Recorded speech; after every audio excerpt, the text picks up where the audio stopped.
Semangat pagi, perkenalkan nama saya Asresyah dengan NIM 0531346559. Video ini saya buat untuk memenuhi tugas 1 mata kuliah berpraktek pemrograman berbasis website.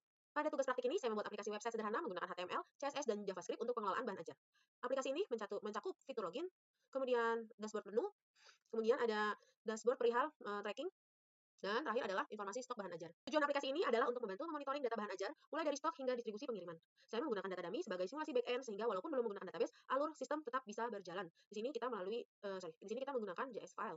Telah tampil pada layar aplikasi Visual Studio Code dan struktur proyek saya dibuat modular, terdiri dari beberapa file seperti login.html, ada dashboard.html, kemudian stock.html, dan juga ada data.js. Modularitas ini penting agar kode lebih terstruktur dan mudah dikembangkan. Kemudian saya akan membahas perihal login.html. Pada halaman login, saya menggunakan data dari data.js yaitu data pengguna. Jadi di sini kita telah memanggil data.js dan merupakan data pengguna, di mana isinya sudah kita isikan ID 1, 2, 3, 4, 5 dengan atribut nama, email, password, role, dan lokasi. Saat bisa login, saya melakukan validasi menggunakan JavaScript, kemudian menyimpan data ke local host. Jadi kita bisa login hanya dengan ketika data pengguna sudah ada di data.js. Jadi selain data pengguna, maka akan muncul validasi bahwa email atau password salah. Local storage ini saya gunakan agar data user bisa digunakan di halaman lain tanpa backend. Pada halaman login, saya juga menambahkan fitur lupa password dan daftar dalam bentuk modal untuk meningkatkan user experience. Di sini bisa dilihat fungsi login. Kita akan mengecek data pengguna dan akan dicek jika jika user email dan user passwordnya sama, maka dia akan divalidasi benar. Di sini bisa dilihat ada fungsi login, di mana mengecek data pengguna apakah emailnya dan passwordnya itu sama. Di sini ada local storage, dan jika tidak sesuai dengan data pengguna, maka akan muncul peringatan yaitu email atau password salah. Kemudian ini ada fungsi buka modal. Di sini untuk menampilkan modal dari fitur lupa password dan daftar. Di sini walaupun sudah saya munculkan di laman login, namun ketika nanti diklik tombol lupa password maupun daftar, dia akan memunculkan sebuah kalimat fitur belum tersedia. Jadi nanti akan pop up modal tersebut, kemudian ada muncul fitur belum tersedia. Baik, kita akan mencoba mendemonstrasikan. Pertama-tama saya akan memberikan sebuah password yang salah dan email yang salah, maka akan muncul validasi email atau password salah karena data email dan password ini belum ada di data.js yang sudah kita inputkan sebelumnya. Dan di sini juga ada lupa password dan daftar. Kita akan coba. Nah, muncul sebuah pop-up informasi lupa password dan fitur belum tersedia. Kemudian kita tutup. Ketika kita klik daftar, fitur belum tersedia dan tutup. Baik, kita akan mencoba melakukan login dengan data yang sudah kita masukkan ke data.js. Saya juga sudah memindahkan pada Notepad. Kita akan mencoba dengan ID 1, emailnya.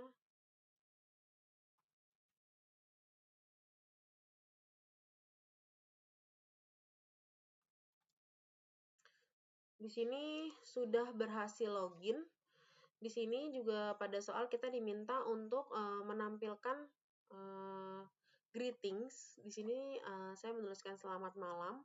Kemudian di sini juga kita mengambil data user untuk ditampilkan berdasarkan login. Nanti akan kita bahas juga. Ini kita tutup. Kita bisa melihat ini ID 1 Rina UT ada terdapat di data.js yaitu data pengguna sama. Kemudian kita coba akan menggunakan ID kedua. Kita akan menggunakan data kedua yaitu Agus.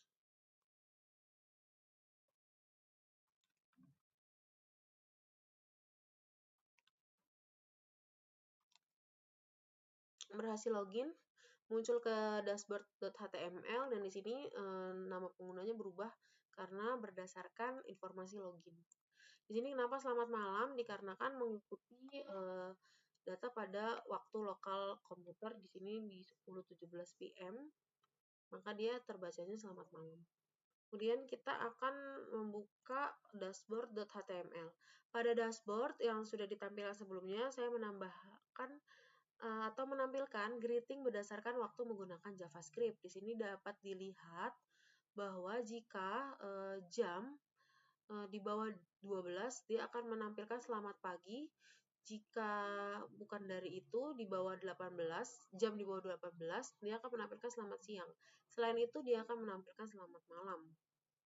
Kemudian seperti di dashboard juga kita menyampaikan info user. Di sini codingannya jika user mengambil info user maka menampilkan user nama, user nama, role-nya mengambil user role, kemudian lokasi mengambil user lokasi dari data user dari local storage yang ada.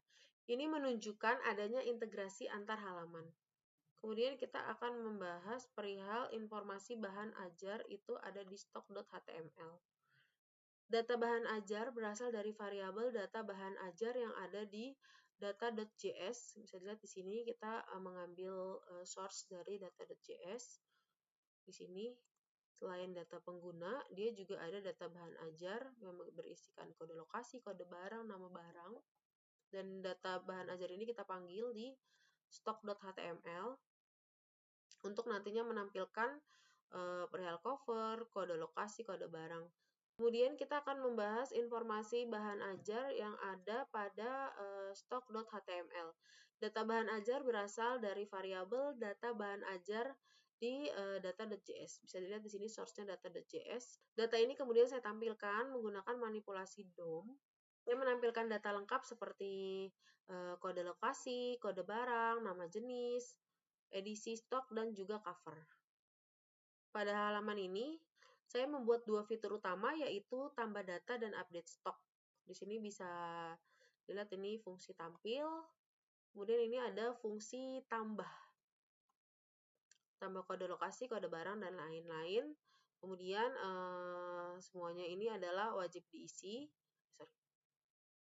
Kemudian kita ada validasinya yaitu kode barang, nama, dan stok. Jadi data wajib diisi. Kemudian di sini data bahan ajar akan dicek. Kemudian selain tambah, di sini juga ada fungsi update stock. Di fungsi update stock ini lebih sederhana ya. Jadi kalau form tambah digunakan untuk input data lengkap, sedangkan update stock hanya membutuhkan kode barang. Di sini ada validasi yaitu kode dan stok ya, dan jadi lebih simpel dibandingkan tambah. Hal ini saya lakukan untuk meningkatkan efisiensi input dan user experience. Jadi ketika update kita tidak perlu mengisi seperti tambah lagi, jadi hanya kode dan stok saja. Berhasil login, pada dashboard kita bisa langsung memilih menu dari dashboard, yaitu tinggal diklik header-nya, informasi bahan ajar. Nah, ini adalah tampilan yang sudah ada stok bahan ajar, ada cover, kode lokasi, kode barang, nama barang, jenis, edisi, dan stok. Ini bisa dilihat dari fungsi tampil yang sudah kita coding ya. Kita menampilkan cover, kode lokasi, kode barang, cover, kode lokasi, kode barang, nama barang, jenis, edisi, stok. Jadi sudah sesuai. Kemudian di sini juga tambah bahan ajar, kita lengkap. Di sini ada button simpan, kemudian update stok. Kita cepat saja yaitu kode barang dan tambah stok. Kita akan mencoba untuk menambah bahan ajar. Saya akan coba paste ini dulu. Kita ganti jadi Z. Kemudian nama barang. Di sini saya masih manual ya. Di sini page cover, di mana disampaikan kalau kita menulisnya img garis miring xxs.jpg. Kemudian kita akan mengkopikan nama file. Saya sudah memasukkan di folder tugas 1 di dalam folder img. Ini sudah saya siapkan cover yang akan kita masukkan. Sudah saya copy paste aja sih dari yang di sini. Pindahkan ke sini. Di sini dimintanya img _jpg. Akan coba perkembangan psikolog orang dewasa. Data ada alert yaitu data berhasil ditambahkan, oke. Kemudian dia akan muncul.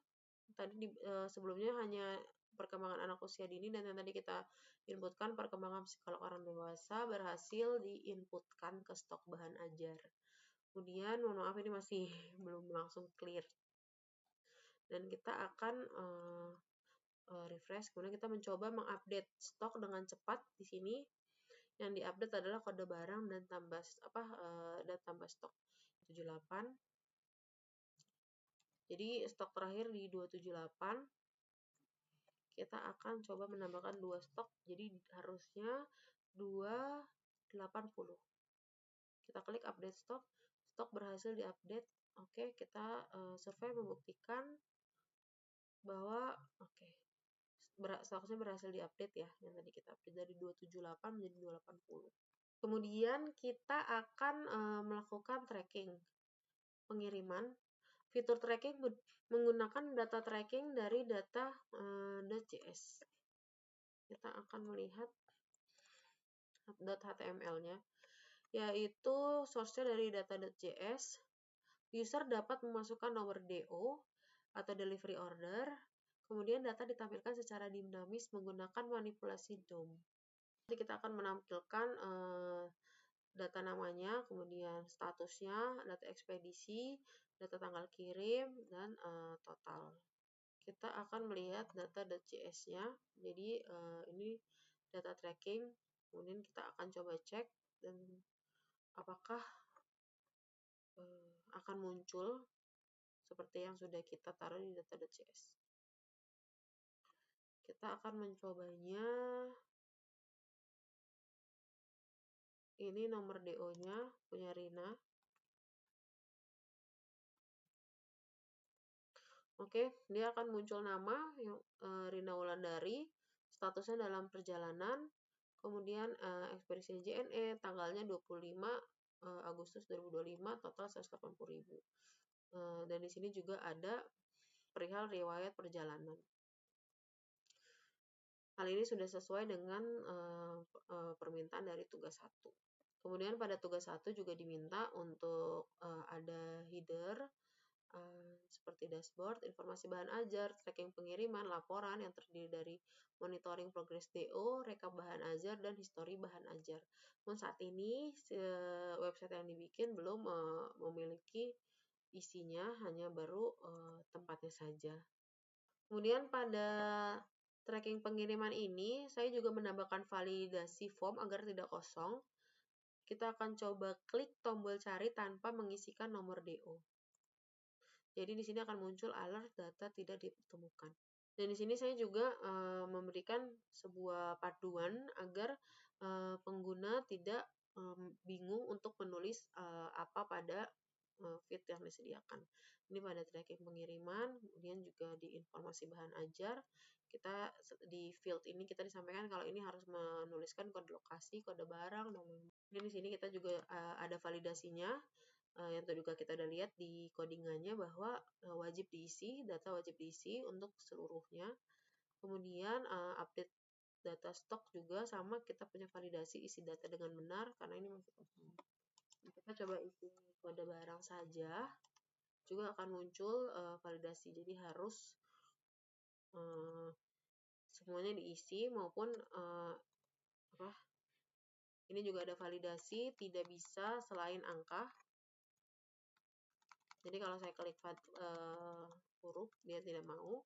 Kemudian ketika kita melakukan pengisian, akan muncul validasi juga kode barang tidak ditemukan. Karena sistem mengecek kode barang untuk melakukan pengupdatean tersebut. Kita bisa lihat di sini. Di sini ada pengecekan. Kita bisa lihat di sini. Di sini ada pengecekan pada update data stok. Jadi jika data bahan ajar, kode barangnya sama dengan kode yang ada di data bahan ajar, maka ditemukan. Ketika dia ditemukan, maka akan muncul stok berhasil diupdate. Namun jika tidak ditemukan, dia akan masuk ke else dan memunculkan alert kode barang tidak ditemukan. Dan baru akan menampilkan, kita akan memanggil fungsi tampil ketika sudah selesai melakukan fungsi update stok. Mungkin itu saja yang bisa disampaikan. Kesimpulannya, aplikasi ini menggabungkan HTML sebagai struktur, CSS sebagai ketampilan, dan JavaScript untuk interaktivitas. Walaupun masih berbasis front-end, struktur aplikasi ini sudah saya rancang menyerupai sistem nyata dan sesuai dengan yang diminta pada tugas 1 praktek mata kuliah pemrograman berbasis website. Kedepannya, aplikasi ini bisa dikembangkan dengan back-end dan database. Terima kasih. Kurang lebihnya mohon maaf. Semangat pagi.